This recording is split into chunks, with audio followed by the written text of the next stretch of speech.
All right, welcome. So today we're going to dive into a pretty provocative idea from the channel Torah class. And it's this: to really, truly understand the Bible, we have to see it through its original Hebrew context.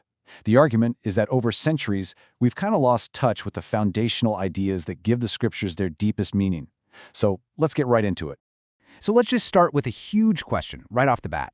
What if some of the core, foundational beliefs that millions of Christians hold dear are actually built on subtle but really significant misunderstandings of history, language, and culture? That's the powerful idea we're digging into today, based on our source material. So the first big hurdle, according to our source, is how we look at the Old Testament. For a lot of believers, it's treated like this historical prequel. Interesting stories, but maybe not totally relevant to modern faith. But is that really the right way to see it? And this is where a lot of people start, right? The thinking is that everything that really matters for a Christian kicks off in the New Testament. The Old Testament, well, that was Israel's story. The real story, our story, begins with the book of Matthew. But here's the thing. Our source argues this is a huge mistake. This quote right here gets to the absolute heart of it. Without the Old Testament, words like gospel and Messiah are just floating in space. The Old Testament is what defines what a Messiah even is and what he's supposed to do. It's the foundation for literally everything that happens next. And this brings up a massive historical point that's so easy to forget. Think about this. When the Apostle Paul was writing all those letters, there was no New Testament. It didn't exist. His only scripture, his final authority for everything he taught, was the Hebrew Bible, what we now call the Old Testament. The book we call the New Testament wasn't even put together until about 150 years after he died. That means every single argument he made was rooted only in the Old Testament. Okay, so that leads us right into our next big idea, and this one challenges one of the most famous stories in all of Christianity, the conversion of the Apostle Paul. The source material we're looking at suggests that our modern idea of what happened to him on that road to Damascus, well, it might be totally flawed. Words matter. They paint pictures in our heads. And when you and I hear the word convert, we picture a total change, right? Like a caterpillar becoming a butterfly. You stop being one thing and become something completely new. And the common story is that Paul stopped being a Jew and became the very first Christian. But here's the catch. According to the source, that's not the word used in the original Greek. The word is epistrepho, and that doesn't mean to become something else. It means to turn, to pivot, to change your direction. It's not about changing who you are, it's about changing where you're going. In fact, the Hebrew equivalent, shav, even means to turn back to the right path. And this is where the rubber meets the road. If Paul had really converted away from Judaism, if he'd abandoned his Hebrew faith, then his actions later on just don't make any sense. The Bible itself shows him still going to the temple, still making sacrifices, taking vows, and celebrating the biblical feasts. He didn't abandon his faith. He believed he had found its ultimate fulfillment. He changed his direction, not his identity.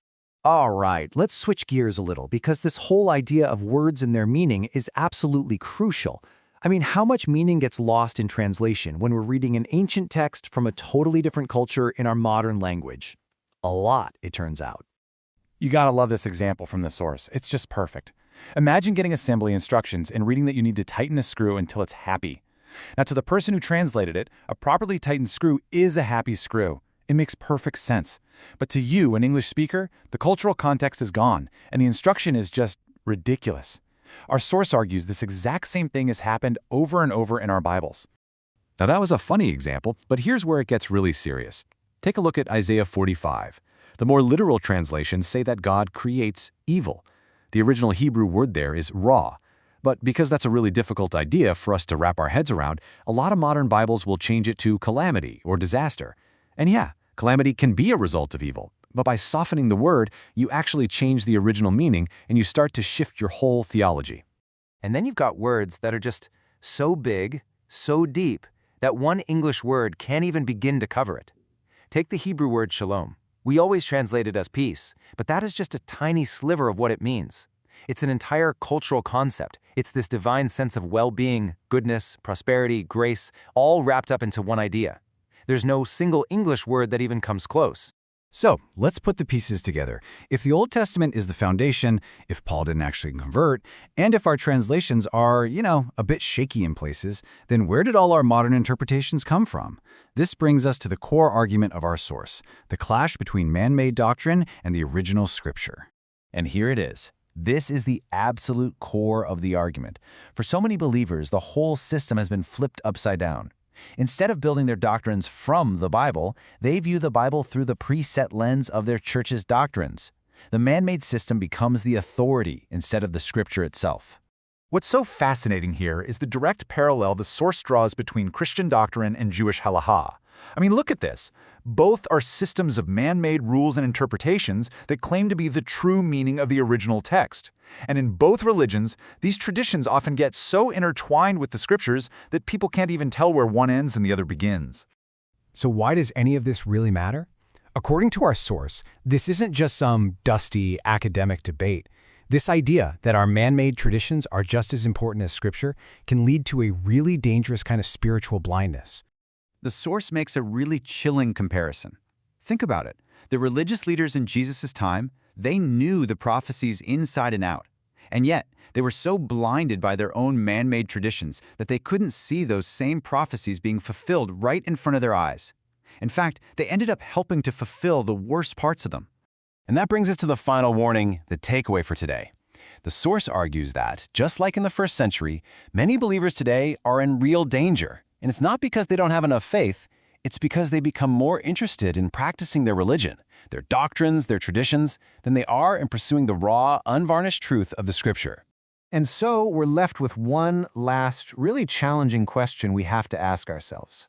Is my faith truly built on the solid bedrock of Scripture itself? Or have I, without even knowing it, built it on the shifting sands of traditions about Scripture? It's a question that cuts right to the heart of what we believe and why we believe it. Standing with the mission, fueling the bedrock truth.